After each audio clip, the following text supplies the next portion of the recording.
So this is the usul al-fiqh. This is the way how to understand the hadith.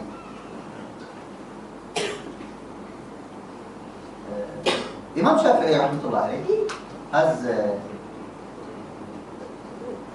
when he written this Risala, his friend, who is again a scholar, his name is Abdullah bin Mahdi. He sent him a letter. He asked him to write him some book to guide him how to understand the Quran and the Sunnah. Then he replied to him with this Risala, with a message, the Risala, the message. He sent him this Risala. He wrote it and sent it to Abdullah bin Mahdi. Abdullah bin Mahdi, he said, I am 50 years, I am reading this Risala and repeating this book. Every time I am reading Risala, I am getting the new benefits I haven't got in the last one. So he said, I have read it 500 times. Every time I am getting a new benefit from this book. So, and many people, they say that the Risala have to be taught in the universities.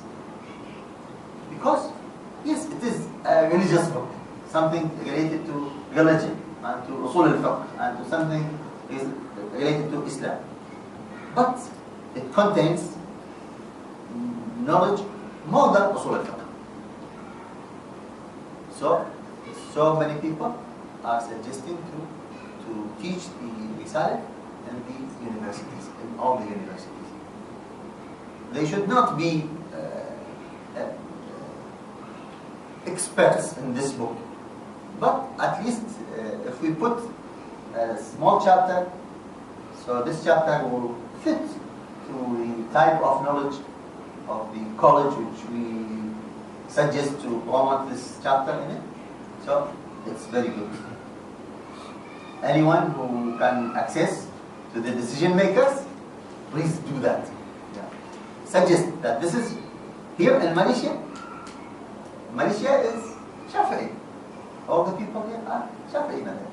So if we suggest that this book to be taught in the universities or select just pages or chapters or part of the book to teach it in the secondary schools as well. It is not difficult. It's not difficult. People, when they are reading this one, they need someone to explain. Anything, any knowledge, if you are reading alone and we don't have a background in this knowledge, we cannot understand. Unless one is coming, someone who is expert and knows the meanings, and he is coming and teaching the people. So I think that in Malaysia, we have to teach the Risala in every mosque. In every mosque, and in the secondary schools, and in the universities. This will serve the nation. This will serve our nation, serve our countries. Will develop the minds, develop the level of thinking, level of understanding.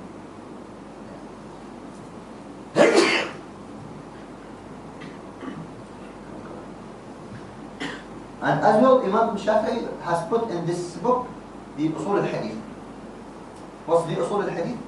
Usul al-hadith, that when we read any hadith, we shall see dari fulan, dari fulan, dari fulan, dari fulan, dari Rasulullah sallallahu alaihi wasallam. This is the sanad of the hadith. This group of men or women as well, maybe. This group of people, it's called the sanad. Sanad means the chain from the narrator, the Imam who is narrating the hadith, until Rasulullah sallallahu alaihi wasallam. This is a chain, and this chain should be connected, should not be loose. There should not be any gap in this chain. The chain should be connected, each ring with the other, until we reach Rasulullah sallallahu alaihi wasallam. And each chain is a narrator. Some Sheikh who is narrating, telling the hadith of Rasulullah sallallahu alaihi wasallam, And this hadith, this Sheikh, or this narrator, has some features of his character. So he should be a straight person, an honest person, and he should be as well a memorizer. He has a good memory, so he can memorize the hadith fully, and he can narrate the hadith and tell the hadith. Every time he wants to tell the hadith, he has to have the ability to tell the hadith the same as he narrated in the first time. So he has to have two features. First, he has to be honest person, means his religion is good and he is doing taqwa, and this is one. And second, he has to be, he can memorize the hadith perfectly. So when he is being asked to narrate the hadith, today he is telling, Buni al-Islam ala khams. When you are coming later, tomorrow, asking what's the hadith, he said, Buni al-Islam ala khams. After 1 year, he said, Buni al-Islam ala khams. You will not say, Buni al-Islam, I don't remember whether it is 4 or 5 or 6, I'm not sure. No, this means he does not have a sharp memory. So he has to memorize the hadith, and he has to be an honest person. Memorize hadith in order to remember the hadith and to tell the hadith in its words. And he has to be honest in order not to lie. Because some people may lie on Rasulullah ﷺ and bring any hadith from themselves. So Imam Shafi'i put the rules for this one. And put the rules that he said that the hadith, the sanad, the narrators should be this way, should be honest, and they have sharp memory, these two things. And as well he put the rules for the hadith mursal. Hadith mursal means there is Rasulullah ﷺ telling the hadith to Sahabi, and the Sahabi is conducting the hadith to Tabi'i. So any Tabi'i, when he is coming and saying, Qala Rasulullah ﷺ, how did you know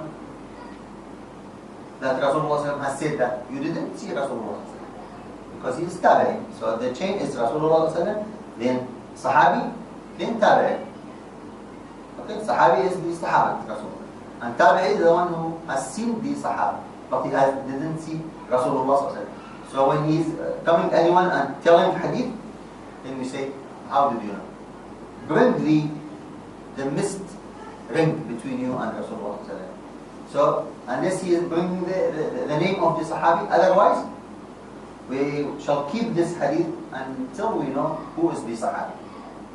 If he confirmed that I'm sure that this one I have given from Sahabi, this will strengthen the hadith.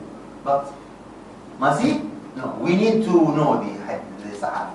But the hadith is more stronger, but still we need. So these rules again, Imam Shafi'i put in this Kitab Al-Risala. And as well, Imam Shafi'i talked about what's called Khabar Al-Wahid. Khabar Al-Wahid, during these years, this issue has been arisen between the people. That we cannot depend on only one person. He's bringing one hadith, then we take this hadith as a reference for ilm, and we can infer from this hadith and we can apply this hadith in our life. Imam Shafi'i has cut this and reviewed this suspicious.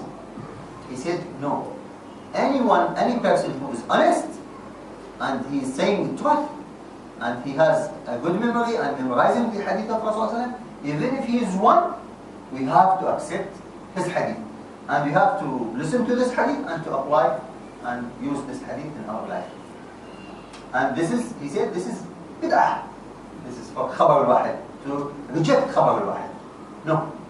Any Muslim who's come and bringing us hadith, and this Muslim is an honest person, and he is memorizing hadith of Rasulullah, then we have to accept this hadith. And he brought many proofs of this one. And the most famous one is that Rasulullah, he sent Mu'adh bin Jabal, sent him to Yemen. Right? He has come to your country, right? He has to listen to you. Yeah. So Rasulullah has sent Mu'adh bin Jabal to Yemen. he taught the Yemenis their religion. And he's only one, only Mu'adh bin Jabal. And as well, he said, Ali radiallahu anhu. Again, another time, to Yemen. Again, he is the only one.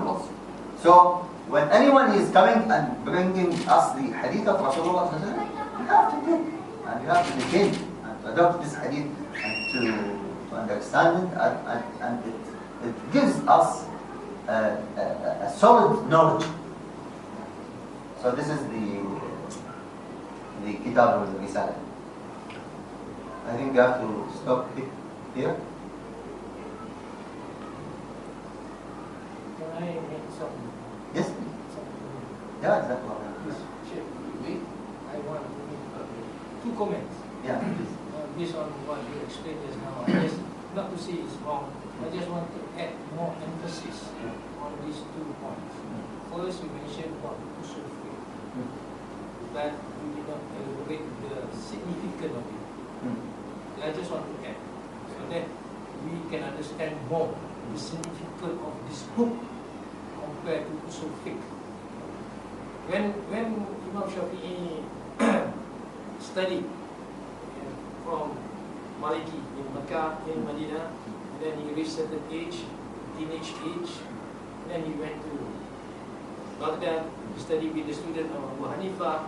After some years, he traveled back and forth. After some years in Baghdad, when he was ready with the ilm, so he wrote the first book, which is known as Al-Risala, same Al-Risala. Yeah. The first book is Al-Um. Yeah? Yeah. That is when he declared the madhab of Syafi'i. He said, this is my madhab. Yeah? Maliki madhab is different, Hanafi madhab is different, and from Al-Um, he introduced the madhab Syafi'i. So he stayed there for 2 or 3 years, and then he traveled to Egypt. Yeah. When he traveled to Egypt, then he wrote the second book. This is the second book, Al-Risala. It is the same Al-Risala. He wrote Al-Risala in Baghdad. He wrote Al-Risala in Baghdad. And when he wrote it in Baghdad, he went after that to Egypt. When he went to Egypt, he has rewritten the Risala. He has written it again. When he has written it again, the edition which we have now, it is the second one, the Egyptian one. The Iraqi one, lost. It's not available. Yeah, this is for the Usul al-Fiqh. What I understand is, Yeah. there are 2 books. One is Al-Um, written in Baghdad, Yeah. and the second one is Al-Risala, written in Egypt.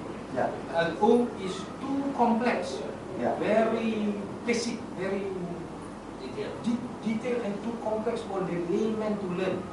Yeah? Then when he wrote Al-Risala, only in Al-Risala is right that the new knowledge. Yeah. Before the introduction of Al-Risala, the world has never seen one particular knowledge. There's no discipline at all about this particular knowledge. Yeah. From this Al-Risala, only the world knew this knowledge, Right. new knowledge. Yeah. Yeah? Yeah. Right. It is called Usul Fiqh. Yeah. That is why among the 4 mazhab, the supporters, the followers of Mazhab Syafi'i, we call it the Mazhab Syafi'i is Agung. It's more prominent compared to the other 3 because he was the one who introduced new knowledge. This new knowledge, when it was introduced during his time, has been followed until now. Even not among the Muslim, but the non-Muslim followed the discipline, especially in the legal world, in the legal jurisprudence. Yeah. As you said, constitution of a country and everything, follow the discipline of usul fiqh. Yeah. That is my first comment. Good, good. That one. The second comment is what when you mentioned about kaum kadim, kaum jadid. Yeah. Yeah? This is again related to the first one. Because when he was in Baghdad, he wrote Al-Um. He has several list of hukum, ahkam. Yeah. Wajib, sunnah, So he is already introduced that hukum from his perspective. And then when he traveled to Egypt, when he wrote the second book, this Al-Risala, then he found out a new hadith. Before that, he never found this hadith. He never heard a few hadith. Yeah. When he wrote this one, and he found a new hadith, then he changed his mind. Because the way you said that, Qaul Qadim, Qaul Jadid, it seems to the people, maybe I'm afraid that it will give a negative impression towards Imam Syafi'i, that he is not a firm person. No. Qaul Jadid and Qaul Qadim is the first decision, the first quote in that. He says, for example, the touching of husband and wife with wudu, with bottle. Husband and wife, if they both have wudu, when they touch the skin of each other, the wudu is bottle. That is Qaul Qadim, one example. When he, not bottle, he said, when he introduced the second book, he changed his mind. Husband and wife, when they touch, it's bottle. So this is the new Perception. So Qaul Qadim and Qaul Jadid is two different. Yeah, it depends on various factors, not only this factor. It depends on various factors. One factor is that some scholar may have got new hadith. He haven't heard before. This is one. And the second is like I told you that there's difference in the environment. Context. Between the environment, the context. That's why I said I just want to emphasize the significance of Imam Syafi'i's book, yeah? By explaining lightly these two aspects. We cannot see the significance of this book because it is very important. This book is very important. Just to add to what Dr. Osman said, everybody should know that because of these differences he was exposed to by two different schools of thought, he came to a conclusion that Muslims in the future might differ. Yeah. So, because we have now two views, one is basing, in addition to Quran Sunnah, is his logic and reasoning, the other is hadith. Now, there is no methodology to follow in order to arrive to a more valid judgment and hukum and ruling. So he was creative. In fact, this was, to me, is very innovative, creative thinking. He came with a new science. New science. Now it is being taught everywhere how to reach at the hukum. Not only how to understand, but how to make the hukum, which is halal, haram, makruh, sunnah. Then this is the methodology of doing it. So every alim should understand it before he read the Quran and Sunnah. Because then he can use his mind and guided by this principle, the usul, fundamental or principle, guiding principle to make the judgment regarding the ahkam. So this is a new knowledge. Nobody had done it before him. And all authors, they are elaborating, refining what he has already stated. Thank you. And also the name of usul fiqh. If we translate the meaning of usul, this usul in English is what? This basis. Fundamentals? No. Fundamentals or principles, yes. Fundamental principle and fiqh is Understanding. Understanding, yeah. The fundamental of understanding. Yes. New subject. How do you understand and make your inferences? This is a new knowledge, The humanity didn't know before. How this knowledge and this basics and rules and So it's all came from this. from this. So we are going to wait until Dr. Rahman is learning also. No? You have to learn it. No. Jazakumullah khair. One more thing, last thing. I think because of today is only the introduction. I think maybe next week we have you going to give another. Yeah, inshallah we will continue deeply inshallah on this book. Yeah. Inshallah. Inshallah next week, inshallah we are going to take some points which Imam Shafi'i had emphasized on in this Kitab Al-Risala. Sallallahu alayhi wa sallam.